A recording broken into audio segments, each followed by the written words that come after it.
खर्च है 60 लाख टंका। आमे वर्तमान अच्छु बड़गड़ मशाणी रे। एठी इलेक्ट्रिक चूल्हा आज पर्यंत उद्घाटन होइनी किंतु उन्नतीकरण पई 60 लाख टंका सरकार तरफरु खर्च है। वर्तमान आम जो फलक देखिकी आसिलु सेठी 2023 मसीहा फेब्रुआरी रे मध्य उन्नतीकरण पई टंका मंजूर होईची एवं कार्य मध्य होईची। नचेत फलक मध्य देखिबाकू मिलंता नै। जेतेबेले सरकारी योजना सफल हुए, जेतेबेले सरकारी योजना कार्यकारी हुए, सेही समय ही केही नेता मंत्री बा कोनोसी ऑफिसर माने आसिकी सेही प्रोजेक्ट रो उद्घाटन करती शुभ दियंती। सेही भली गोटे फलक लागिची। जेतेबेले आमे बड़गड़ गाँव मशाणी भितर को पशुचे से स्थान रे जे विधायक आसीचंती एवं कॉर्पोरेटर उपस्थिति रे 2023 मसीहा फेब्रुआरी मासरे शुभ उद्घाटन होईची उन्नतीकरण प्रोजेक्ट। मात्र ए दृश्य कहूची जे केते उन्नति होईची बड़गड़ मशाणी रो। मो पछरे आपण माने देखि पारुथिबे रहिची इलेक्ट्रिक चूल्हा। ए चूल्हा आज पर्यंत उद्घाटन हेइनी। दीर्घ 12 वर्ष है गोटे भी शब जलिनी एही विद्युत चालित चूल्हारे। जेतेबेले आमे भुवनेश्वर भली गोटे विकसित सहर स्मार्ट सिटी रे गोटे एही भली मशाणी रो गोटे दयनीय अवस्था देखंती निश्चिंत मनरे प्रश्न आसुथिबा आपणकर भी आम भली जे सतरे टंका जाउची कुआडे, योजना लागुची कोउठी। कारण ए दृश्य मशाणी रो कहूची जे 60 लाख टंका सतर कौन मशाणी उन्नतीकरण रे लागिछि कि। वर्तमान पर्यंत सबुठु बड़ प्रश्न होउची चर्चा को बड़गड़ मशाणी आसीबार कारण होउची निकटरे सत्यनगर मशाणी को गोटे नुआ रूपरेख दिया जाइछि।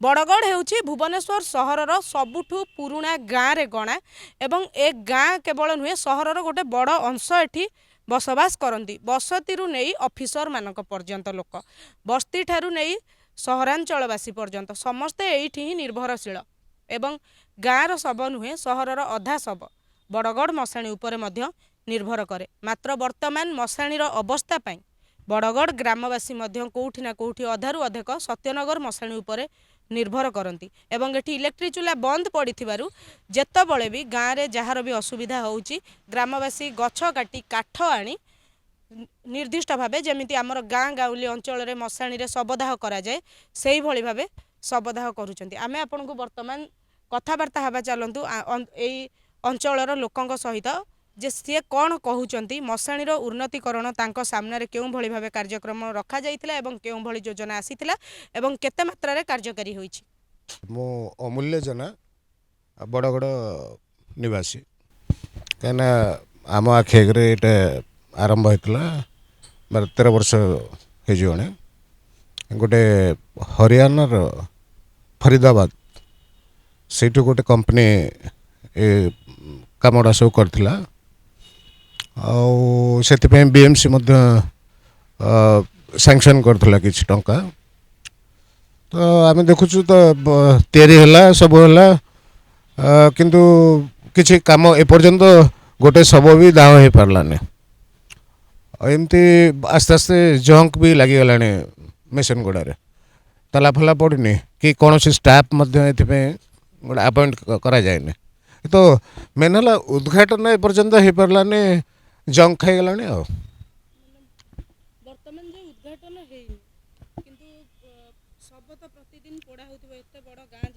हाँ सब सब आसर मानुआल चूल्हा जोटा अच्छे शवदाह चूल्हा से काठ लोक मैंने काठ आणुंट पथर चूल्हा पोड़ा हो सजाई जमी पोड़ा कथा पड़ुं।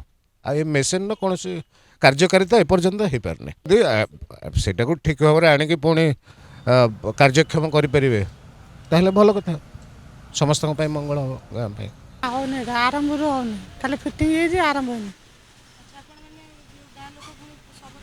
एडी पड़ुंदी इटा थोगी चूल्हा हम 8-9 वर्ष हम देखार काम फाम मझे करते सब कम करते।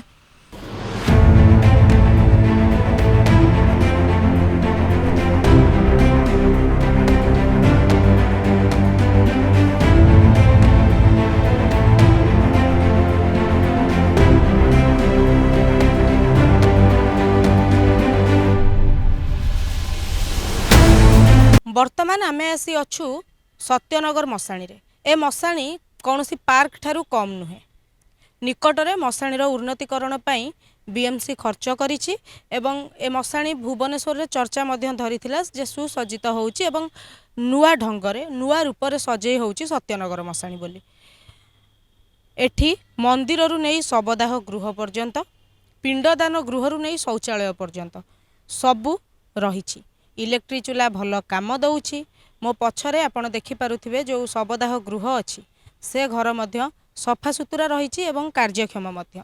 एठी आपण जदि संपूर्ण व्यवस्थाटी को देखिबे तेबे आपनको गोटे मशाणी ठारू बेसी ए स्थानटी पार्क भली लागिबो। गोटे शांतिपूर्ण वातावरण को नै गोटे मशाणी रहिछि भुवनेश्वर रे बोली। गोटे पटे बीएमसी रो सफलता जदि आमे श्मशान क्षेत्र रे देखिबा सत्यनगर मशाणी की जेतबळे देखिबा सेही समय रे अवहेलित अवस्था रे पछरे रहि जाइथिबा बड़गड़ गाँर मशाणी की देखिले व्यवस्था प्रति निश्चिंत आपणकर प्रश्न उठिबो जे काम कोउठी होउछि पैसा कुआडे जाउछि बेली। गोटे पटे बीएमसी रो सफलता जेतबळे सत्यनगर मशाणी रे देखिबा को मिलिला हमकु सेही समय रे बड़गड़ मशाणी जेउ भली भाबे अवहेलित अवस्था रे पड़ी रहितला एवं गाँ लोकंठरु आमे जहा मतामत पाइलु खर्च हेइछि हेले कार्यक्षम हेइनि योजना बोली ताहा मध्य हमकु देखिबा को पड़िबो। गोटिए मुद्रार दुईटी पार्श्व जेउ भली भाबे भिन्न भाବରେ ଦେଖିବାକୁ ମିଳେ ସେଇଭଳି ଭାବେ ଗୋଟିଏ ପଟେ ମୁଦ୍ରାର ଗୋଟିଏ ପାର୍ଶ୍ୱରେ ଆମେ ଯଦି ସତ୍ୟନଗର ମଶାଣୀକି ରଖିକି ତାର ସୌନ୍ଦର୍ଯ୍ୟକରଣ କଥା ଚିନ୍ତା କରିକି ବାହା କରୁଛେ ସେହି ସମୟରେ ଯେତେବେଳେ ବଡ଼ଗଡ଼ ମଶାଣୀର ଅବସ୍ଥା ଦେଖିଲୁ ସେ ବ୍ୟବସ୍ଥାକୁ ଦେଖିଲା ପରେ ଆମ ମନରେ ମଧ୍ୟ ପ୍ରଶ୍ନ ଉଠିଥିଲା ଯେ ବାସ୍ତବରେ ବ୍ୟବସ୍ଥା କାମ କୋଉଠି କରୁଛି। ଏହା ପାଇଁ ଆମେ ଯୋଗାଯୋଗ କରିଥିଲୁ ମଧ୍ୟ कॉर्पोरेटर सहित पूर्वर मात्र आज ताहा सफल हेलुनी आमे कारण कॉर्पोरेटर कौन प्रकार उत्तर आमको दे नथिले बड़गड़र किंबा फोन कॉल रो रिसीव कर नथिले जहा फल कि आमे तांकटू कौन प्रकार मंतव्य आनी पारिलुनी बा तांकर कौन प्रतिक्रिया मध्य आमको मिल पार नथिला। किंतु आपण सत्यनगर मशाणीर ए सौंदर्यीकरण को देखिला परे निश्चिंत रूपे चिंता करिवे जे 60 लाख टंकार जो चर्चा खबर कागज रे बाहरी थिला निकटरे संवाद रे आमे ताकू देखि जेतेबेले सत्यनगर एवं बड़गड़ मशाणी दुईटी जाक मशाणी को कंपेरेटिव भाबे देखिउ बेली भाबिलु एवं कंपेयर कलु आमको गोटिए फलाफल मिलिला जो भली भाबे आमे गोटिए गाँव रे धनी गरीब को नहीं करू जो भली भाबे सफल विफल को नहीं कि आमे कोनोसी कहानी बनाऊ बा कोनोसी घटना देखू ठीक सही भली भाबे सत्यनगर मशाणी गोटे शहरीकरण गोटे उन्नत सहर रे थिबा मशाणी भली होइथिबा बेले बड़गड़ गाँर मशाणी संपूर्ण रूपे विपरीत एवं अवहेलित अवस्था रे पड़िछि एवं निजर परिचय खोजुछि। बड़गड़ मशाणी ए सहरर गहली भितरे गोटे पुराणा गाँ भाबे बड़गड़ जेतिकी परिचित ता मशाणी मध्य सेतिकी पुराणा एवं 60 लाख टंकार जो कथा आसीछि ताकू जदि आमे देखिबा तबे निश्चिंत रूपे बड़गड़ मशाणीर 100% उन्नतिर आवश्यकता अछि एवं इलेक्ट्रिक चूल्हा मध्य अचल होइकी पड़िछि सेथि प्रति मध्य प्रशासन दृष्टि देबा दरकार।